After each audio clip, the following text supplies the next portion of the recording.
November నెల 2024 సంవత్సరంలో మనకి రాశి ఫలితాలు మనం చెప్పుకుందాం. దీంట్లో మనం 12 రాశులకి చెప్పుకుందాం. ముఖ్యంగా మనం ఈ రాశులు చెప్పుకునే ముందు గ్రహస్థితులు ఏ విధంగా ఉన్నాయి 12 రాశులకి చూద్దాం. ముందు మేనంలో రాహువు, శని మరి వక్రించి కుంభరాశిలో, కన్యలో కేతువు, రవి బుధులు ఇద్దరు కూడా మరి వృశ్చిక రాశి సంచారము.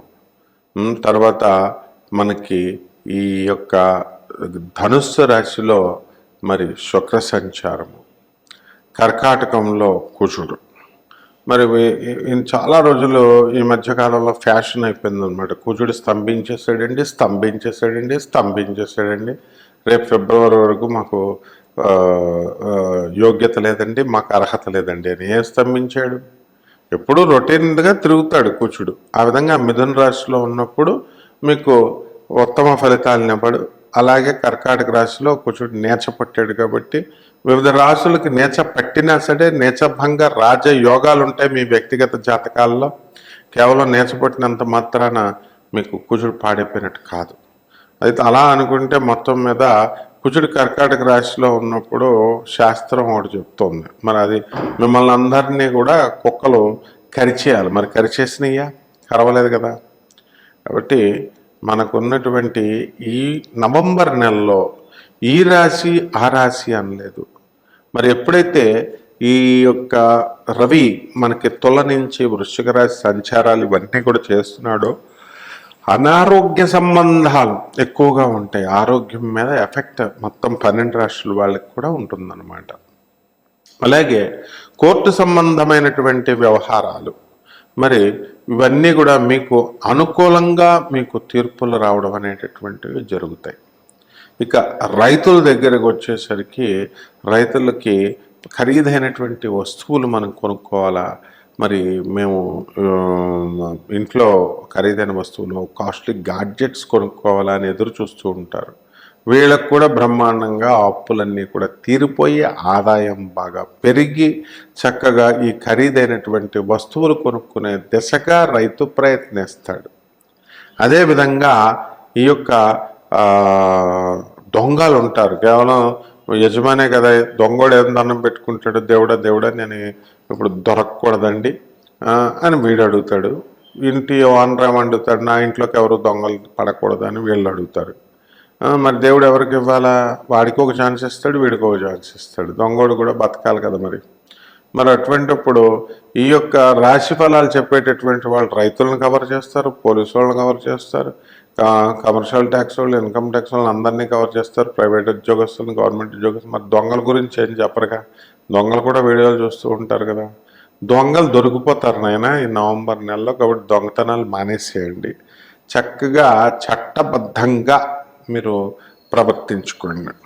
లేకపోతే విచిత్రం ఏమిటంటే సృష్టిలో దొంగలకు ఇప్పుడు మనం చూస్తున్నాం ఈ బిష్ణోయ్ లారెన్స్ అని.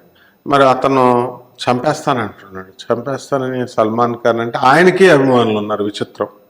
ఈ సల్మాన్ ఖాన్ కృష్ణ జంకర్ చంపేసినప్పుడు మరి అభిమానులు తగ్గాలిగా.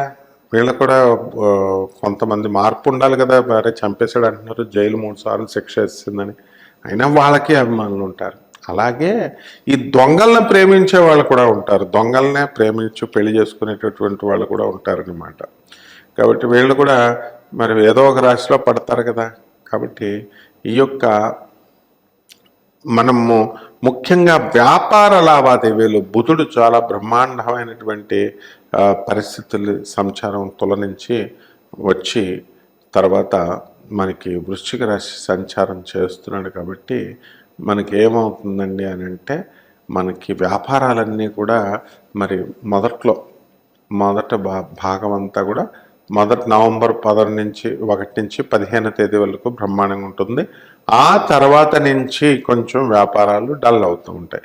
ఏ రకాల వ్యాపారాలు మనం చేసుకోవాలండి అని అంటే మనకి ఎలక్ట్రానిక్స్ సంబంధమైనటువంటి వ్యాపారాలు, సాఫ్ట్వేర్ సంబంధమైనటువంటి వ్యాపారాలు, కిరాణా షాపులు, బట్టల షాపులు, ఆటోమొబైల్ షాపులు, బెనారస్ చీరలు, కంచిపట్టు చీరలు, ఇలా సెల్ ఫోన్ల అమ్మకాలు, మీడియా రంగంలో ఉన్నటువంటి వాళ్ళు, ఇవన్నీ వీళ్ళు యూజ్ చేసేటటువంటి ఎక్విప్మెంట్లు అమ్మేటటువంటి వాళ్ళు, ఇవన్నీ కూడా వ్యాపారాలు చాలా బ్రహ్మాండంగా మరి ఉంటాయి. అదేవిధంగా మనకి ఈ యొక్క బట్టల వ్యాపారంలో హోటల్, రెస్టారెంట్స్, పబ్స్ ఉన్నాయి చూసారా, మొదట 15 రోజులు కూడా బ్రహ్మాండంగా అమ్మి తర్వాత 15 డేస్ యావరేజ్గా వెళ్ళడం అనేటటువంటిది జరుగుతాయి అన్నమాట. కాబట్టి మనము ఈ యొక్క ప్రతి ఒక్కళ్ళు కూడా ఈ స్పిరిచువల్గా ఈ కేతు కన్యా రాశిలో ఉన్నప్పుడు మనకి చక్కటి రాహు మనకి మీనంలో ఉండి చూడడం, దానివల్ల ఆధ్యాత్మిక చింతన బాగా పెరుగుతుంది. మరి ఈ కాంబినేషన్ ఉండడం వల్లే ఈ యొక్క నవంబర్ నెలలో మనకి ఈ అక్టోబర్ ముందంతా కూడా మరి రవి బుధ సంచారం అన్నీ కూడా మనకి ఈ సింహ, కన్య, తులారాశి సంచారాలు చేసుకుంటూ వచ్చినప్పుడే మన అఘోరి అమ్మవారు బయటకు వచ్చేసింది. మరి ఆమె అసలు ఎప్పుడు రాదు కదా, మరి అఘోరీలు ఎక్కడో ఉంటారు, మరి ఎందుకు వస్తారు? మీకు లిప్స్టిక్లు వేసుకుంటే మీకు ఎందుకయ్యా లిప్స్టిక్లు వేసుకున్నారు? అదే అఘోరియా కాదా తేల్చేది అదా? ఆమె మాంసం తిందా? మీ ఎదురుకుండా ఏమన్నా చంపిందా ఎవరినన్నా? తర్వాత జంతువులను ఏమన్నా చంపిందా? లేదు, ఎవరు చంపరు. ఏ అఘోరి కూడా గొప్పలు చెప్పుకోవడానికి నేను తింటానని చెప్తారు. మరి చూడండి, ఆమె జాతకంలో కూడా మనకి శని మరి వక్రించి ఉండడం వల్ల ఆమె ఏదో పాపం బట్టలు త్యాగం చేసుకుంది. అఘోరి సాంప్రదాయ ప్రకారం నాగసాధువుని అని చెప్పుకుంటుంది. ఆమె బట్టల వదిలేసుకుంటే మీకు దానికి కంప్లీట్గా బట్టలు వదిలేశారు, బట్టలు వేసుకోవట్లేదు అని అన్నప్పుడు ఆమె క్లియర్గా చెప్తోంది, నేను త్యాగం చేశాను, బట్టలు త్యాగం చేశాను, అన్నీ త్యాగం చేశాను అని. అంటే సభ్య సమాజంలోకి రావడానికి మరి నేను ఒక కారణం కోసం వచ్చానంది. ఆ కారణం ఏంటో ఆవిడికి తెలియదు, ఆ కారణం ఏంటో చెప్పదు. ఈ జనాలను ఎవడు చూడమన్నాడు అలాంటి వీడియోస్? మీరు చూడబట్టే నగ్న వీడియోలు అని తెలిసినప్పుడు మీరు ఎందుకు చూశారు చెప్పండి నాకు. ఎందుకు ఎంటర్టైన్మెంట్? ఈ ఇంటర్వ్యూలు చేసే మగవాళ్ళు కూడా వెళ్ళి చూసేస్తున్నారు అక్కడికి వెళ్ళి వీడియోలు. ఇంకో విలేకరైతే అయితే ఇంకా ఏదో ఆకడాలు ఎన్ని, నాగసాధువు లక్షణాలు ఎన్ని, ఈయనేదో నాగసాధువు కింద అక్కడికి వెళ్ళిపోయి చేసేస్తున్నట్టు. ఇప్పుడు వేదాలు ఉన్నాయా? ఇంటర్వ్యూలు చేస్తారు, ఇంటర్వ్యూలు చేసినప్పుడు వేదాలు అన్నీ వచ్చా? ఎవరికైనా వచ్చా? కమాన్, ఐఎమ్ ఛాలెంజింగ్. ఏ వేద పండితుడికి వచ్చు? 4 వేదాలు ఉన్నాయి. భరద్వాజ మహర్షికే 3 గుప్పెట్లు ఇచ్చాడు. భరద్వాజ మహర్షి వేదాలు నేర్చుకుంటానని చెప్పి తపస్సు చేస్తే ఆ తపస్సులో ఆయుర్దాయాన్ని 5000 సంవత్సరాలు పెంచుకున్నాడు. ఇది చరిత్ర. ఇది బ్రహ్మదేవుడు ఇచ్చాడు 5000 సంవత్సరాలు. కొంత వేదం నేర్చుకుంటాను అన్నాడు. మళ్ళీ నేర్చుకుంటాను సార్, ఇంకొక 5000 సంవత్సరాలు ఇమ్మన్నాడు. ఇచ్చాడు. అలా 3 సార్లు ఇచ్చాడు. ఇచ్చిన తర్వాత బ్రహ్మదేవుడు 4గోసారి వచ్చినప్పుడు ఎందుకు నాయనా ఎందుకు తీసుకుంటున్నావు అంటే వేదాలు నేర్చుకుంటున్నాను సార్ అంటాడు. వెనక్కి తిరిగి ఇదిగో చూడు ఒకసారి వేద రాశిని అంటే హిమాలయ పర్వతాలు లాంటి కొన్ని లక్షల కోట్ల కొండలు ఉన్నాయి. వేదం నాకే అర్థం కాదు, నువ్వేంటారు నేర్చుకునేది అని చెప్పి, ఇదిగో అయిపోయింది, ఇదిగో నువ్వు నేర్చుకున్నది, ఇదిగో ఒక గుప్పిడి తీసుకుని ఇదిగో ఇన్ని నేర్చుకున్నావు అంతే అని చెప్పి, ఇది ఎప్పటికీ నువ్వు జీవితంలో నేర్చుకోలేవు నాయన, ఎవ్వరూ కూడా పండితులు ఎవ్వరూ కూడా నేర్చుకోలేరు ఋషులు అని చెప్పి, మాకే తెలియదు, ఆ వేదమాత అయినటువంటి గాయత్రి అమ్మవారికే తెలుస్తుందని చెప్పి 3 గుప్పిట్లు తీసి ఇది ఇచ్చాడు. ఈ కన్ఫ్యూజన్ ఈ ఒకటి నేర్చుకో చాలు నీ జీవితానికి సరిపోతుందని. ఆయనకే 3 గుప్పిట్లు నేర్చుకుంటే 4 వేదాల పండితుడు నన్ను ఒకడు చెప్పుకుంటాడు. వేదాల పుస్తకాలు పట్టుకొచ్చి చెప్పించుకుంటాం స్వరాలతో సహా. కాబట్టి వేద పండితులం మేము. ఆకడాలు ఎన్ని, నాగసాధువు లక్షణాలు మాకు తెలుసు, 500 మందిని నేను ఇంటర్వ్యూలు చేశాను, అన్నీ తెలుసా నీకు? అంటే అమాయకురాలు అమ్మాయి దొరికిందని చెప్పేసి ఇంకా రాళ్ళు వేసేయడమేనా? ఎవరైనా సరే ప్రేక్షకులకు కూడా బుద్ధి జ్ఞానం అస్సలు లేదు. ఆడియన్స్కి ఆ వీడియోలు చూడడం ఆహా ఓహో అని. పాపం మరి ఇన్ని కంట్రీస్ తిరిగింది, ఆమె ఎందుకు అలర్ అయిపోయింది? కేవలం మన దగ్గర ఎందుకు అలర్ అయిపోయింది? అసహించుకుని వెళ్ళిపోయింది అనమాట కేదార్నాథ్ శుభ్రంగా. ఇదంతా ఎందువల్ల జరిగింది అంటే రాహు మాయాజాలం. ఈ యూట్యూబ్లో చెప్పేటటువంటిది ఈ నవంబర్ నెలలోనే కాదు, ఇప్పుడు ఉన్నటువంటి వాళ్ళు చెప్పేది. ఒకడేమో సరిగ్గా చెప్పడం రాదు, స్క్రీన్ చూసి చదువుతాడు ఒకడు. తర్వాత ఒకడికేమో ఓనమాలు తెలీదు, అక్కడ మేషరాశి వృషభ రాశి అని రాసుకుంటాడు. ఇలాంటి మహాపండితులంతా ఉన్నారు. కాబట్టి కలియుగంలో ఏమవుతుందంటే రాహు యొక్క ప్రభావం వల్ల కన్ఫ్యూజన్లో పెడతాడు. ఎవరు చెప్పాలి, ఎవరు చెప్పేది కరెక్ట్ అండి, ఎవరు చెప్పేది రాంగ్ అండి, మాకు అర్థం కావట్లేదండి అన్నారు. Correct question. ఇప్పుడు నీకు రేషన్ కార్డు ఇస్తున్నారు ఫ్రీగా అన్నారు అంటే గవర్నమెంట్ ఇంటింటికి వచ్చి మీకు అప్లికేషన్ ఇచ్చిందా? మీకు మీరెళ్ళి పెట్టుకున్నారు. రేషన్ కార్డు ఇస్తుంది అన్నప్పుడు నోటిఫికేషన్ అక్కడ ఆఫీసులో పెట్టేస్తారు. మీరే వెళ్ళి మీ ఇంట్రెస్ట్తో మీరు వెళ్ళి అప్లై చేసుకుంటారు. అలా ఎవడు కరెక్ట్ గురువు, ఎవడు చెప్పేది కరెక్ట్ అనేటటువంటిది వాళ్ళు మాట్లాడిన తర్వాత తెలిసిపోద్ది కదా. వాళ్ళ సబ్జెక్ట్ ఏంటి, న్యాచురాలిటీ ఏంటి, వాడి ధైర్యం ఏమిటి, వాడికి డెప్త్ ఎంత నాలెడ్జ్ ఉంది, ఏం చదువుకున్నాడు అన్నది తెలుస్తుంది. మనం మోసగాళ్ళ వెనకాల వెళుతూ మాకు జ్యోతిష్యం మీద ఇంట్రెస్ట్ పోయిందండి, మాకు ఎవడ కరెక్ట్గా చెప్తున్నాడో లేదో తెలియదండి, అందరూ చెప్పేటటువంటి వాళ్ళని నువ్వు చూస్తున్నావు కాబట్టి వాళ్ళు చెప్తున్నారు. కాబట్టి ఇదంతా కూడా రాహు కాలం, ఇది రాహు మాయాజాలం, ఇది కలియుగం కాదు, ఇది కామయుగం. అక్రమ సంబంధాలు పెరిగిపోతాయంటే ఏదో అక్రమ సంబంధాల గురించి చెప్పేస్తున్నారండి. అదో వీళ్ళంతా మహాపతివ్రత మగాళ్ళంతా కూడా మహాపతివ్రతగాళ్ళలాగా. సో ఇవన్నీ కాదు నాయన, యావరేజ్ మేము చూస్తూ ఉంటాము. మొత్తం సుదీర్ఘకాలంలో మేము చూసాం ఎవడు కరెక్టు ఎవడు రాంగ్ అని. మీరు చెప్పేది వన్ వే ట్రాఫిక్. ఇక్కడ this is a class room. నేను ఒక ప్రొఫెసర్గా అక్కడ చెప్పినప్పుడు ఈ క్లాస్ రూమ్లో నాకు అర్థమవుతుంది. స్టూడెంట్స్ అలర చేద్దాము, లేకపోతే తప్పు లేమ్ ఎక్స్క్యూజెస్, కుంటి సాకులు చెబుదాము, ఇవన్నీ ఏమి నడవవు మన దగ్గర. మీ జాతకము బాగుపడాలి అంటే గ్రహాలు చెప్పేది వినాలి చక్కగా. జాతకాలు పరిహాసం చేసుకోండి, ఏదో యూట్యూబ్లో ఈడేం చెప్పాడు ఆడేం చెప్పాడు అని ఇలా చూసుకుంటే మీ జీవితాలే నవ్వుల పాలైపోతాయి. వెటకారం ఆ జాతకాలంటే. చూసుకొని అసలు నీ జాతకం ఏంటి, ఏ గ్రహం బాగాలేదు, ఏ గ్రహం బాగుంది, దాని ప్రభావం చూసుకొని దాన్ని ఎలా సరి చేసుకోవాలంటే దాని ప్రకారం వెళ్ళాలి. సరైన సద్గురు ఉండాలి. నువ్వు లక్షల రూపాయలు ఇచ్చేస్తే దొరికిందే ఛాన్స్ అని ఒక మహాపండితుడు ఉన్నాడు. వశీకరణం చేస్తాడట. వాడి పిల్లవాడి మాట ఎందో ఫస్ట్ ఆ అమ్మాయి మనసులో నుంచి ఒకరిని తీసేసి మళ్ళీ ఇంకో కొత్త వాడిని పెట్టేస్తాడంట. దీనికి ఒక 50,000 లక్ష రూపాయలు. ఇటువంటి దగుల్బాజీలు ఉన్నంతకాలం, దౌర్భాగ్యాలు ఉన్నంతకాలం, ఇలాంటి దౌర్భాగ్యాలను ఎంకరేజ్ చేసే పూజలు చేయించుకునేటటువంటి వాళ్ళు ఉన్నంతకాలం, అలాగే అటువంటి దగుల్బాజీలు చెప్పేటటువంటి వీడియోలు చూస్తున్నటువంటి దగుల్బాజీ ప్రజలు ఉన్నంతకాలం, ఆడియన్స్ ఉన్నంతకాలం జ్యోతిష శాస్త్రం అందం దెబ్బతింటుంది. జ్యోతిషం ఎప్పుడు కూడా గొప్పదే. వరాహమిహిరుడు, బృహత్ సంహిత ఇవన్నీ ఎందుకు వచ్చినాయా? కాబట్టి ఇదంతా కూడా రాహు అనమాట. ఇవన్నీ ఏంటండి అంటే ఒకళ్ళని బ్లేమ్ చేయాల్సిన అవసరం లేదు. రాహుకేతువులు ఎప్పుడైతే మీనలో రాహు, మరి కన్యలో ఈ యొక్క కేతు ఉన్నాడో ఇలాంటి కన్ఫ్యూజన్స్లోకి వెళ్ళడానికి అవకాశం ఉంటుంది. కాబట్టి ఆర్మీలో, పోలీస్, సెక్యూరిటీ ఇలాంటి డిపార్ట్మెంట్స్లో పనిచేస్తున్నటువంటి వాళ్ళందరికీ కూడా ప్రమోషన్స్ వస్తాయి. అలాగే మీకు కమర్షియల్ ట్యాక్స్, ఇన్కమ్ ట్యాక్స్, వీటిల్లో రెవెన్యూ డిపార్ట్మెంట్లలో డబ్బులు వస్తాయి. చూడలేదా నువ్వు? ఒక కలెక్టర్ 600 నుంచి 500 నుంచి 600 కోట్లు, 1000 కోట్ల రూపాయలు సంపాదించాడు. కేవలం ఈ కేసీఆర్ గారు గవర్నమెంట్లో ఉన్నప్పుడు వాళ్ళ అన్నీ కూడా అక్కడ తీసి ఆ ల్యాండ్స్ అన్నీ కూడా పర్మిషన్స్ ఇచ్చి మరి చేశాడు అని చెప్పేసి యూట్యూబ్లో ఉంది కదా, చూడండి. మరి ఏం చేశారు? ఈడీ వచ్చేదాకా ఏం చేశారు చెప్పండి? ఇదంతా రాహు మాయాజాలం. మీరు కూడా అలాంటి వాళ్ళే, ఏం కంగారు పడిపోకలా. ఏమండి ఇప్పుడు ఫోన్స్ వస్తున్నాయండి, ఫ్రీగా ఎవడైనా జ్యోతిష్యం చెప్తాడా? ఫ్రీగా చెప్తాడా? ప్రతి ఒక్కడు అడిగేది ఫ్రీయే. యూట్యూబ్ ఛానల్స్ ఎంతో కష్టపడి మీకు ఫ్రీగా జ్యోతిష్యాన్ని ఇస్తున్నప్పుడు చక్కగా వినియోగించుకోవాలి. ఏమండి కన్యారాశి అండి మాది, హస్త నక్షత్రం 3వ పాదం అండి, ఇంకెందుకే జ్యోతిష్కుడు ఉన్నది మీరు చెప్తుంటే. కాబట్టి అది విధానం కాదు. ఫ్రీగా జ్యోతిష్యం తెలుసుకోవాలా. సీరియస్గా ఎవరైతే ఇన్వాల్వ్ అయి ఉన్నారో, సీరియస్గా ఎవరికి కావాలో వాళ్ళు తెలుసుకోవాలి.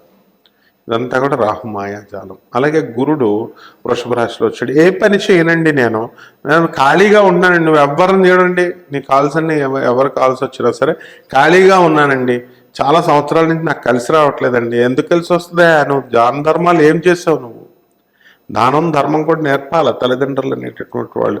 మన తల్లిదండ్రులు అవి నేర్పరుగా, వెనకే అని.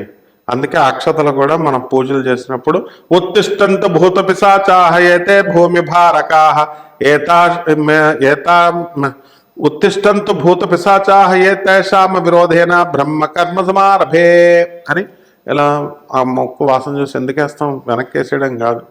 నువ్వు సంపాదించు, వెనకాల ఏరుకొని అని అన్నీ నువ్వే చేసేస్తే జగన్లాగా అయిపోద్ది అనమాట. కాబట్టి అన్నీ నాకే కావాలి, అన్నీ నాకు కావాలి. మినిస్టర్లకి అపాయింట్మెంట్స్ ఉండవట, ఎమ్మెల్యేలకి అపాయింట్మెంట్స్ ఉండవంట. వాళ్ళ గురించి వీళ్ళు చెప్తారు. మరి ఇప్పుడున్నటువంటి పార్టీలో గెలిచిన తర్వాత గెలవనప్పుడేమో కాళ్ళు పట్టుకుంటారు, గెలిచిన తర్వాత జుట్టు పట్టుకుంటారు అంటారు. అలాగనమాట. కాబట్టి ఇవన్నీ కూడా గురువు శుక్రుడితో ఉన్నప్పుడు ఏమండి 50 కోట్ల రూపాయలు 50 లక్షల రూపాయలు వచ్చేస్తే 5 కోట్లు వచ్చేస్తే 6 స్త్రీలు వచ్చేసారని సబ్ టైటిల్ పెట్టారని ఓ గిలగిలా కొట్టుకుంటున్నారే, ఫోన్లు చేసి పంతులను అడుగుతున్నారే. నీకు ఎందుకు రావాలి అసలు 6 స్త్రీలతో? నీకు పనేంటి? నీకు నువ్వు కష్టపడకుండా 5 కోట్ల రూపాయలు ఎందుకు వస్తుంది నీకు? నువ్వు ఒళ్ళొంచి కష్టపడితే వస్తుందని చెప్తున్నారు వాళ్ళు. నువ్వు ఒళ్ళొంచి నువ్వు చక్కగా ఒక 6 స్త్రీలంటే నీ ఇంట్లో నీ పిల్లం లేదా, నీ చెల్లి లేదా, నీ అక్కలు లేరా, నీ కూతురు లేరా, ఒక్కొక్క ఇంట్లో యావరేజ్గా 6 లేరా? అంటే ఫ్రీగా నీకు ఆడవాళ్ళు వచ్చేయాలి, పరాయి స్త్రీలు వచ్చేయాలి నీ దగ్గరకి, ఫ్రీగా డబ్బులు వచ్చేయాలి నువ్వు కష్టపడకుండా. కాబట్టి జ్యోతిష్కులు అనడం, తంబనైల్స్ పెట్టారు, చెత్త తంబనైల్స్ పెట్టారన్నో. జ్యోతిష్కులు కూడా ఎలా తయారైనా మా ప్రతిష్ట దిగజారిపోద్దండి, మా ప్రతిష్ట దిగజారిపోద్దండి. ఏంట్రా నీకు ప్రతిష్ట? ప్రతిష్ట ఏంటి అసలు? సమాజానికి బాగు చేయడం కోసం జ్యోతిష్యం. మంచి సలహాలు చెప్పు, మంచి గట్టిగా కఠినంగా నువ్వు ఒక్క జ్యోతిష్కుడు మాట్లాడుతున్నాడా? మాట్లాడు. కారణం చెడైపోతాం. కాబట్టి తంబనైల్స్ ఇలాగే ఉంటాయి. ఈ రకంగానే మీకు ఏది జరుగుద్దో రాహు యొక్క మాయా ప్రభావం కాబట్టి కన్ఫ్యూజన్లో ఉంటారు స్త్రీలు. 6 స్త్రీలు, శుక్రుడు ఉన్నాడు అక్కడ, శుక్రుడు ధనుసు రాశిలోకి వచ్చాడు. 6 స్త్రీలు రాకపోతే ఎంతమంది స్త్రీలు వస్తారు? అలాగే వస్తారు స్త్రీలు. కాబట్టి మీరు ఏం ఫీల్ అయిపోవాల్సినటువంటి అవసరం లేదు, అతిగా నక్క వినయాలు చూపించాల్సినటువంటి అవసరం లేదు. ప్రేక్షకులు ఎవరైతే సీరియస్గా జాతకాలు బాగు చేయాలనుకుంటున్నారో వాళ్ళు చక్కగా కన్సల్ట్ చేయండి, చేసి జీవితాలు మార్చుకోండి. కాబట్టి అన్ని వర్గాల ప్రజలకు కూడా చాలా బాగున్నాయి. ఇప్పుడు ఏ రాశి వారికి విడివిడిగా ఎలా ఉన్నాయో మనం తెలుసుకుందాం. కన్యారాశి. ఈ కన్యారాశి వారికి మనకి గురుడు 5వ ఇంట్లో ఈ యొక్క మే అంతా కూడా వచ్చే మే వరకు ఉన్నాడు. కాబట్టి 2024 సంవత్సరం అంతా కూడా 2025 వరకు కూడా ఈ నెలలో బ్రహ్మాండంగా ఉంటుంది. మీరు అనుకున్న పనులన్నీ కూడా పూర్తి కావడం అనేటటువంటివి జరుగుతాయి. ఏవైతే పెండింగ్లో ఉన్నాయో ఇంతకాలం కూడా ఆగనటువంటివి, అవనటువంటివి అవన్నీ కూడా అయిపోవడం జరుగుతాయి. ఇక్కడ విద్యార్థులు కూడా బ్రహ్మాండంగా వీళ్ళు చదవడం అనేటటువంటిది జరుగుతుంది. ఈ యొక్క గురుడు మనకి భాగ్యంలోకి వచ్చాడు. భాగ్యంలోకి వచ్చినటువంటి గురుడు పంచమ గురుడితో సమానమైనటువంటి ఫలితాలు మరి మనకి ఇవ్వడం అనేటటువంటి జరుగుతుంది. కాబట్టి మకర రాశి వారికిను ఈ కన్యా రాశి వారికి కొంచెం పోలికలు ఉంటాయన్నమాట. ది బెస్ట్ రాశులుగా ఇప్పుడు ఫలితాలు వచ్చే విధంగా మీకు జరుగుతూ ఉంటాయి. కాబట్టి అందుకనే నేను 5వ ఇంట్లో గురుడు అని అంటున్నాను అన్నమాట. అంటే దాంతో సమానంగా 9వ ఇంట్లో ఫలితాలు ఇస్తాడు. కాబట్టి ఈ సప్తమ స్థితిగతుడైనటువంటి రాహుగ్రహ ప్రభావం వలన ఏంటంటే భార్యాభర్తల మధ్య విరోధాలు మనం మొదటి నుంచి మనం చెప్పుకుంటూనే వస్తున్నాం. కానీ ఇప్పుడు బాగుపడింది. వేరే వేరే దేశాల్లో ఉన్నటువంటి వాళ్ళు మరి వేరే వేరే ఇళ్లల్లో ఉండడము, అలాగే వేరే రాష్ట్రాల్లో ఉన్నటువంటి వాళ్ళు వేరే ఊర్లో, మీ ఊర్లో ఒకళ్ళు, వాళ్ళ ఊర్లో ఒకళ్ళు ఉండడం, ఒకే ఇంట్లో ఉండి వేరే వేరే రూముల్లో ఉండడము, డైవర్స్ కాగితాల మీద తీసుకుంటూ మళ్ళీ ఒకే ఇంట్లో ఉండడం, ఇలా జరుగుతూ వస్తుంది. అయితే క్రమేపీ ఈ నవంబర్ నెలలో వాళ్ళ యొక్క సంబంధ బాంధవ్యాలు మెరుగుపడడానికి అవకాశాలు ఉన్నాయి. ఏమండి మేము అసలు ఇంకా మళ్ళీ కలిసే సమస్య లేదండి, అసలు మేము కొట్టేసుకొని తెగ ఉన్నామండి అనుకునేటటువంటి వాళ్ళు కూడా వాళ్ళు కలుస్తారమ్మా అన్నప్పుడు అప్పుడు నమ్మరు వాళ్ళు. కానీ ఇప్పుడు ఈ నవంబర్ నెలలో, అక్టోబర్ నుంచే మీకు చాలామంది కలిసిపోయారు. ఇప్పుడు మళ్ళీ ఈ నెలలో కూడా బ్రహ్మాండంగా కలిసిపోవడం అనేటటువంటివి జరుగుతాయి. అలాగే భార్యాభర్తల మధ్య కోర్టు సమస్యల్లో ఉన్నటువంటి వాళ్ళు ఎవరైతే ఉన్నారో అటువంటి వాళ్ళ కోర్టు సమస్యల నుంచి బయటపడడానికి అవకాశాలు ఉన్నాయి. మరి మీకు అందరికీ కూడా అనుకూలంగా మీకు కోర్టు తీర్పులు అనేటటువంటివి రావడం జరుగుతాయి. ఇక వ్యాపారాల దగ్గరికి వచ్చేసరికి హాస్పిటళ్ళు, స్కూల్స్ ఇలాంటి బిజినెస్లో ఉన్నటువంటి వాళ్ళు అత్యధికంగా ధనాన్ని సంపాదించడానికి అవకాశాలు ఉన్నాయి. అప్పుల్లో ఉన్నటువంటి వాళ్ళు కన్యా రాశి వాళ్ళు అప్పులు తీర్చేయడం జరుగుతుంది. మీకు ఎంతకాలంగా మీరు అమ్మాలి అనుకునే ఇళ్ళు మంచి రేటు రావడం లేదనుకునేటటువంటి వాళ్ళకి రేట్లు రావడం జరుగుతాయి. ఇక పరిహారాల దగ్గరికి వచ్చేసరికి మనకి రాహు జపం చేసుకోండి, రాహు స్తోత్రాలు చదవండి. రాహుకి కిలోంపావు మినుముల్ని ఆవుపేట రంగు ఉన్నటువంటి వస్త్రాలను ఇచ్చి పేద బ్రాహ్మణికి శనివారం నాడు ఉదయం 8 గంటలకు దానం చేయండి. అలాగే చక్కగా దశమహావిద్యల్లో ఒకటైనటువంటి బగళాముఖి అమ్మవారి యొక్క హోమాన్ని మీ ఇళ్లలో జరిపించుకోవడం ద్వారాను, అలాగే ఈ యొక్క బగళాముఖి అమ్మవారి యొక్క మంత్ర ఉచ్చారణ మంత్ర జపాల వల్ల మీకు మంచి ఫలితాలు మీకు రావడం అనేటటువంటివి జరుగుతాయి. శుభమస్తు.